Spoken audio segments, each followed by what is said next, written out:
This is the Ben Herman Show. Hey, what's up, everyone? Welcome back to the Ben Herman Show. As always, I always have some really interesting guests that join the show. And this guest is none other than Casey from the newly founded US Jockey Network, in short, USDJN. But he also happens to be the owner of the Marquee conference out in Chicago, and really a serial entrepreneur. So he has all sorts of other businesses as well that he runs. What's up, Casey? It's great to have you on the show. It's great to be here. Thank you so much for having me. I really look forward to this interview and just getting the association started and seeing how we can help elevate the industry. Awesome. Love it. Now, I know that a lot of people already know you in this industry, but for those that may have been living under a rock, can you give them a rundown of who you are and kind of your background? I started DJing in my fraternity house, so I can thank my ex-girlfriend Kim for dumping me, which is what kind of drove me into the DJ booth. All my fraternity brothers were DJs, and I was 1980 nothing. And then I went to go work for the multi-op they were all working for. And then in February 1st, 1990, I started my first multi-op and ran it successfully for about 20 years. I took on a business partner that I shouldn't have, and as some things happen, it just didn't work out. And so I started over again in November 13th, 2009. And it was actually a blessing. So it's like everything in life. You know, you get fired from that job, that girl breaks up with you, it takes your world in a different path.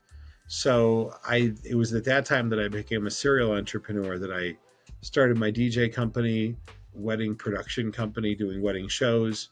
Then I started purchasing different businesses. So I bought a photography studio, I bought a floral decor company, I bought a catering business, and then have added since. Bought another DJ company that's more geared toward what I call like the youth orientated stuff. So I've got, like 5 or 6 different companies all in this special event space. And so I kind of stick to what I know. If out of nowhere I opened up a dry cleaner, then you could worry, but I'm all in that space.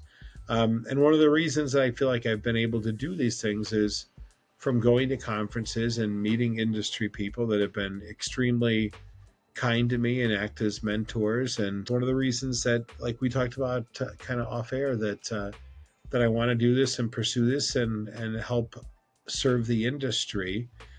We are a for-profit organization, but it doesn't change my number one goal, which is to help DJs live better lives, earn more money, become better at what they do, help solve the problems within their business, whether that be sales, marketing, performance, programming, technical, business, whatever it is. And so that's my goal, is to serve the industry and help make it all better.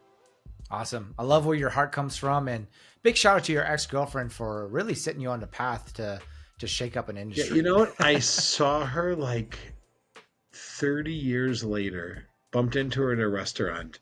And if you ever heard the lyrics to the song Unanswered Prayers by Garth Brooks. Oh yeah, absolutely. It's exactly how I felt. It was nice to see her, but obviously though that she was the first girl I really was in love with, but those feelings were gone. But it was nice to see her and wish her well, and that was that. But it was bizarre. It's weird, the person that you shared all your dreams with and everything else, you can barely manage to have but very polite coffee conversation with, like, how are you, how's it going, and that's it. So gotcha. But I fell in love. I mean, I started DJing to meet girls to replace her, and I fell so in love with DJing that I met my now ex-wife like 3 years later. So. Yeah, I'm a huge believer, Casey, in the saying that things don't happen to you, they happen for you, right? I agree 1,000%. Teach us lessons, right? Yeah, the hard part is when you're going through it, though, sometimes you have to look up and go, seriously, what are you doing to me? Like, what lesson am I learning? Because you're really pushing my buttons. And but I am a big Christian, a big believer in faith, and I think that no matter what, even in our darkest hours, He's got a plan for all of us. And absolutely, we just have to have the patience and the perseverance to keep moving forward. Amen. Yeah, I don't know if you knew that about me as well. So we share that same belief and value as well. I guess I'd love to find out about your new baby that you're working on right now. So tell us about the USDJN. Like, what's the vision?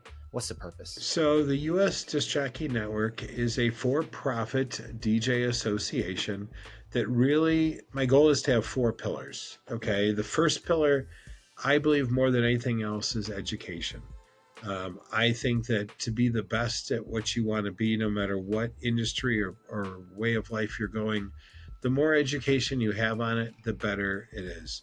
And I can thank my mother for that, because when I decided to go into business, she actually um, brought me home a book, Guerrilla Marketing, and I was a great DJ. At least I thought I was.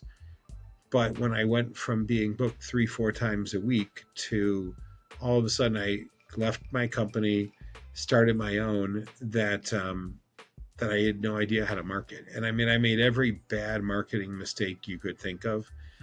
Back in the day, and this is early 90s, you'd go to the grocery stores, they had those little tear off, things for, selling Like your car. Here's the phone number. Yep, exactly. Yeah, we made those. I mean, I put flyers in high traffic areas, and this was pre-internet. I couldn't afford a phone book yet, but that's where we were at. I couldn't even afford a bridal show yet. So I went to Kinko's and made flyers, and we passed them out everywhere. And I mean, I think we were doing it like in WordPerfect way back in the day. And that was it. But she brought me home Guerrilla Marketing, and I fell in love with the book. I actually got the opportunity to meet him before he passed away, and saw him speak at a conference, and it was fantastic, and it changed my life because it really helped me get me going. I've been a big fan of education. I still am. I listen to audiobooks all the time. I'm constantly going to conferences and learning, and every time, no matter how bad the seminar is, no matter how bad the podcast is, no matter what it is, I always take away a nugget or two. And so my goal is to essentially give as much education as possible, designed to be at a 401 level. So even if you're an advanced DJ, you can still get something from it, even if it's 101 content. Even if we're talking about like the science of colors for your brands and what things mean and what have you.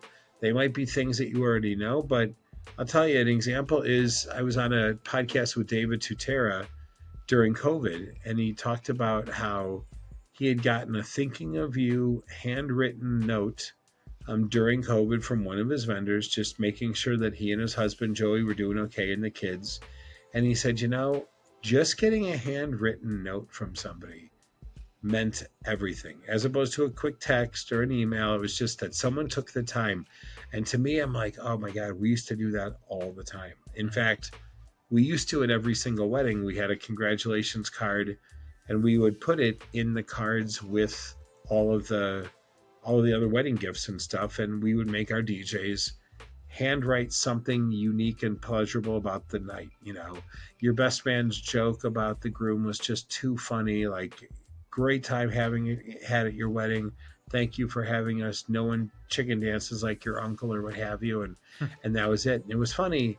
I had forgotten all about that. So even with being in the business as many years, you're reminded of certain lessons. So number one is education. Number two is more and more, every venue in the world is getting smarter and smarter, where they're requiring insurance, liability insurance, to even perform.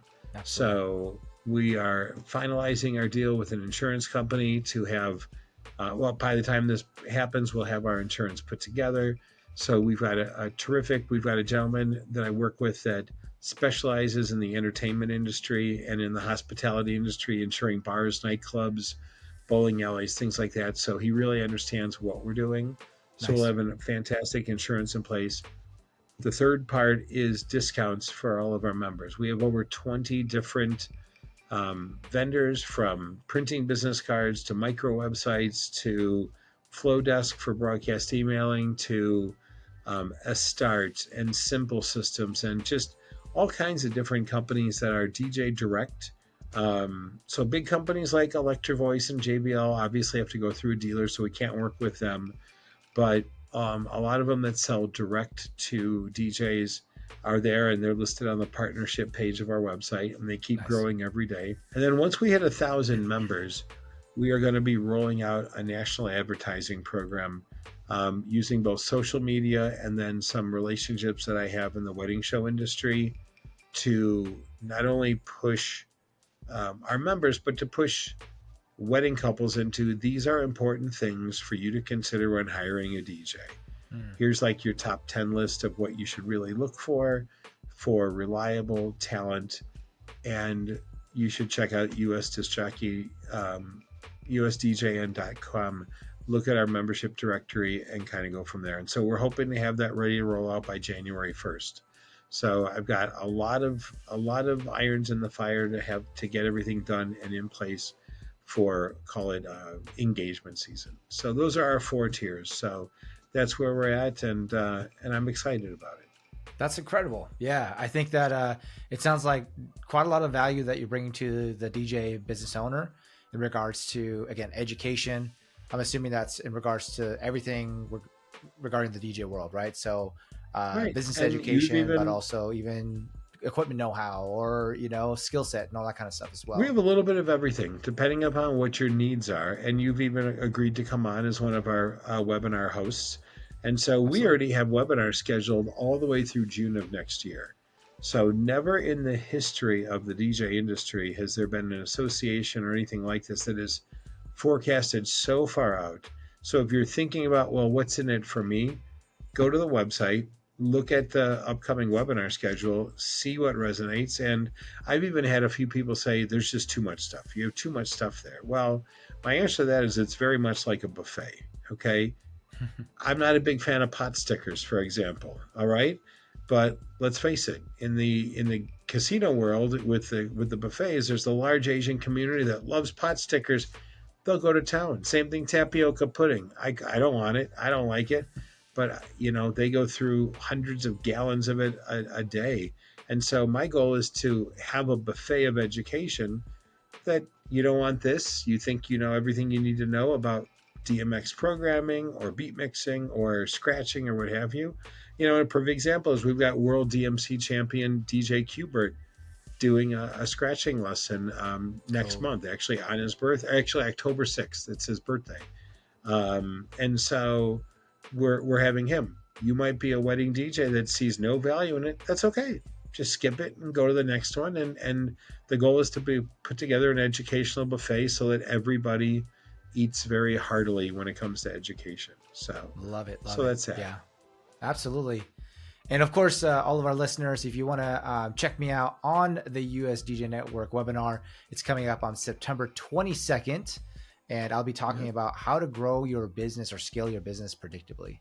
So definitely go ahead and check that out. And then, of course, go to the website to check out all the other amazing speakers. And the nice part is in the month of September, we start September 1st, but September 1st is Labor Day, so we don't have a webinar that day. But in the month of September, our webinars aren't open to members only. They're open to everyone. So if you want to kind of get our Costco sampling idea, you'll be able to come on, see some of the education, see what we're doing, and then decide if it's a good fit for you. And there's that.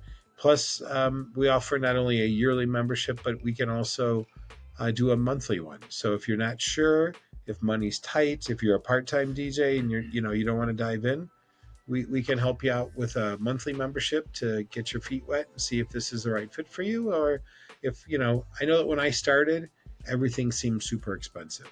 I was buying equipment, buying records, and everything seemed like so much money. So I couldn't commit to yearly types of contracts. So that's why I designed it for monthly, so that I can let others grow with the education and keep going and keep going and keep going. So that's where we're at. Well, Casey, definitely, thank you so much for taking a step forward and trying to continue to support the DJ industry.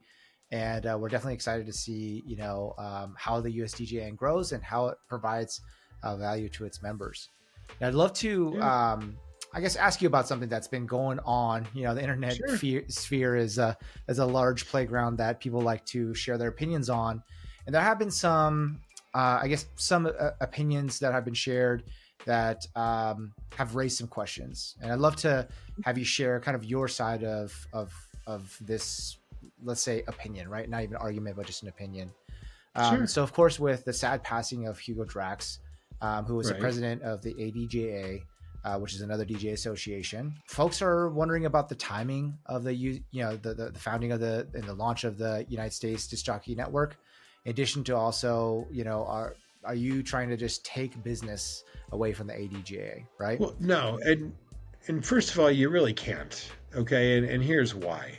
A large portion of people join associations, all of them, to get a portal for insurance, because we're able to offer you a discount or offer insurance exclusively. ADJ has a relationship with RV Nuccio, and you get a discount.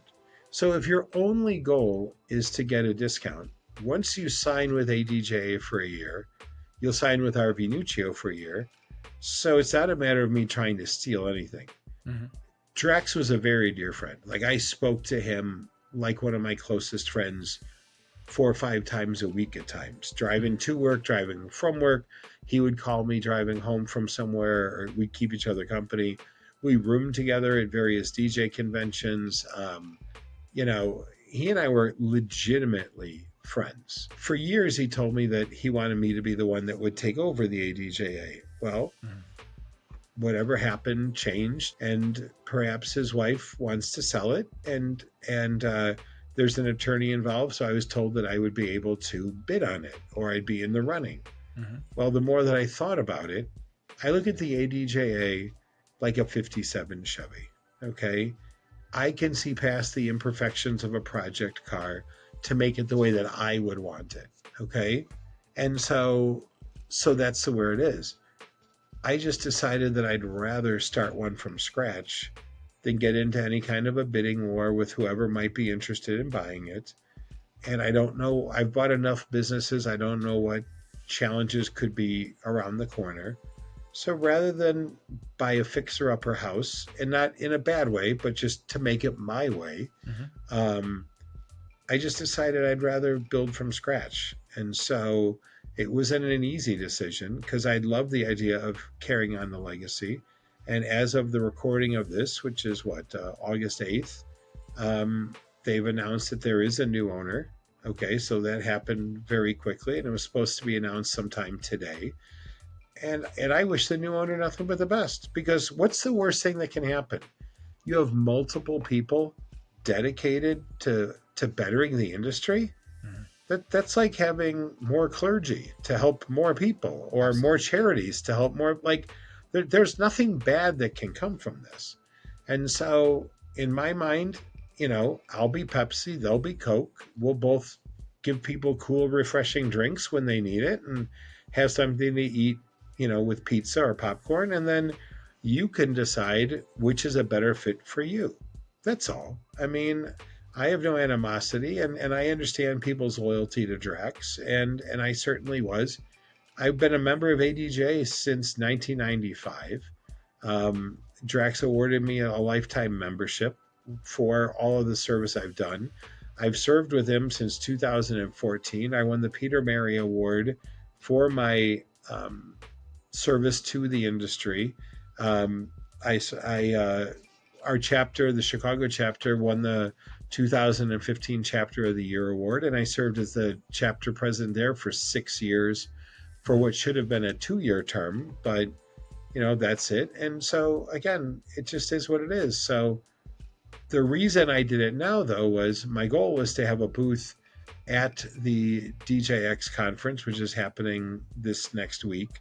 And even with my best efforts, we just couldn't get on the floor plan. It just wasn't meant to be for this year. So I'm going out there with some swag for people, and I'll shake hands and be a politician, so to speak, and kind of go from there. And, they're gracious enough to have me as their guest. And so I'm excited to see what I can do, and talk to people and go from there. So I've been going to that show since 92.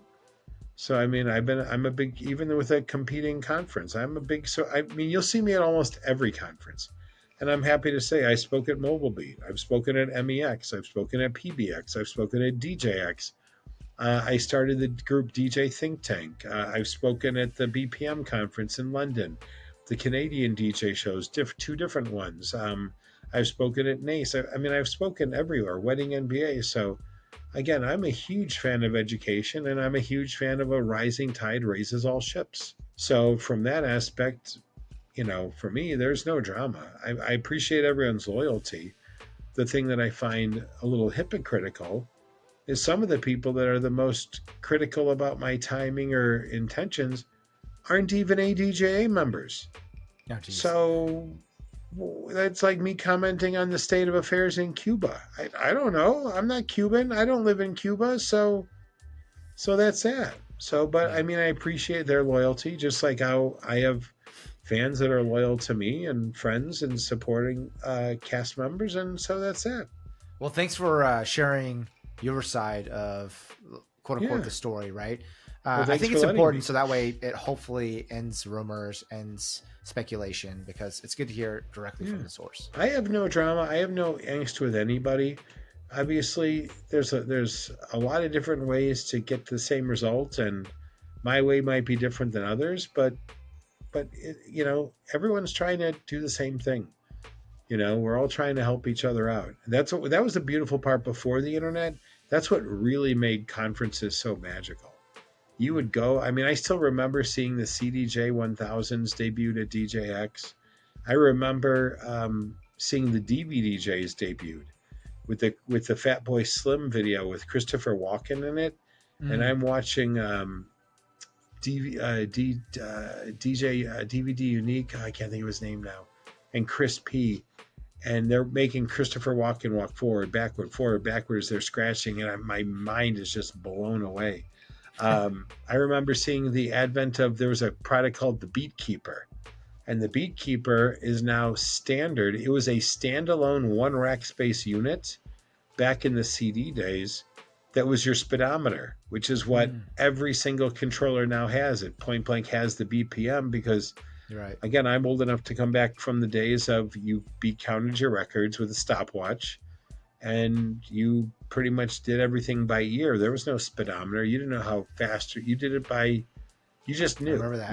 It became a skill set, and that was it. And if you're smart And I enough, remember you this only guy count for had 10 seconds, by the way, right? what's 10 that? seconds. And then if you were smart enough, you took the stopwatch and you only timed it for 10 Yeah. seconds and then multiplied it by 6. So that way you didn't have to wait the Yeah, full, I count always for the did full it for minute. at least 30 just to be on the Oh, did you? safe side. But Nice. but and here's the bad part about that. I think they say that you remember 80% of what you read and write, but only 20% of what you see and hear. And Mm. so when you actually would do those exercises, you knew certain songs from memory. And it's even like even flipping through CDs and records all the time, like I knew exactly where things were, and it was just a different memorization skill. And so I think that when I would actually have to like to do those and do it all manually, I just got to know the record that much more intimately, so to speak, and Absolutely. knew. And so I didn't have anything on the mobile side in BPM order. I had it all in alphabetical order because for me, programming was more important than BPM order. Yeah, I remember those days too of the books of CDs and the milk crates of vinyl, marking yeah. them down, BPMs, and using the little circular stickers on vinyl as cue points. Sure, I don't know if you remember all sure, that stuff. or But a yeah, China pencil, one or the other. for sure, for sure. But even that, I used to, what do you call it? Whenever we bought 45s too, and I would label them, because most of those were slow songs or what have you. Even on the 12-inch, if it was a radio cut or what have you on the 12-inch too, I would do all the radio notes. So how it ended cold, if it faded, I would have the post seconds, so I knew exactly how much time I had before it went in. And I learned from a guy who was on radio, so I introed certain things knowing I was going to kiss the post or what have you, and it just was how I learned how to do it. So, and Nice. it was promo only used to have it that way too when they used to do CDs. All of them, they had that, which I thought was great. Now it's Definitely. just not that way with. It's not. I mean, you can MP3s and watch the stuff, WAV yeah. file and actually see kind of where things kick in, but it's just different. That's all. Yeah. Yeah. Well, Casey, I'd love for you to help point folks that are interested in finding out more about, the United States Disc Jockey Network. where can they go to learn more about your plans and the features and benefits that they can sign up for? Well, social is the easiest way to catch up with us on a daily basis. So we've got a Facebook page, which is United States Disc Jockey Network spelled out. Also, same thing with Instagram. I'm also on LinkedIn. So we've got 3 pages set up there. Probably by end of October, I think we'll be at a point where we'll start a USDJN group page to start conversation and such. But I already have the Marquee Show community page, so I didn't want to be redundant, so I just have to set up different mods to do different things and have different purposes. I hate groups where they just exist, but you haven't seen any conversation happen in Yeah. a week or 2 weeks or what have you. So I'm conscious about that. But our website, USDJN.com, has kind of the details of everything. Right now, we've got the temporary site up. The CRM company that I'm working with has a website interface where all of our podcasts will be stored, all of our education will be stored. We're actually going to be loading up a lot of the seminars from the Marquee Conference for the last 6-7 years. Certain ones up there that'll be up there, like our keynote with Diamond Dallas Page, Rudy Rudiger from the movie Rudy. We actually had the original Rudy, who you're a Vegas guy. I don't know if you know this, but Rudy lives in Vegas. So Definitely. good guy. And then there's just a whole bunch of stuff that happened at the conferences that I think are great education and kind of go from there. And I'll tell you, I'm friends with Dallas, and so if you're a WWE fan, Diamond Dallas Page and WCW, he was a great wrestler, great entertainer. But I have to tell you, I saw him on Shark Tank, fell in love with him that way, and he is just a truly motivational, wonderful human being. I've become friends with him since we hired him, and so I chat with him about life and his beautiful wife Paige and his daughters and such. And so he's just a wonderful human being. So we're going to post his keynote, and I guarantee you, people that were even skeptical about me having a wrestler at a DJ conference all apologized to me afterwards, saying he was amazing. Perfect. Well, we'll definitely make sure to put all the links down in the show notes, so make sure to check those out as well. Casey, thank you so much for your time and sharing again everything about the new USDJN. We're so excited to see what comes of it. And of course, also thank you for setting the record straight in regards to just the things that are going on the internet right now. Sure. No drama, just clarity. So it's all good. Absolutely. All right. Well, thank you so much. Thanks for having me. We'll see you soon. Bye, guys.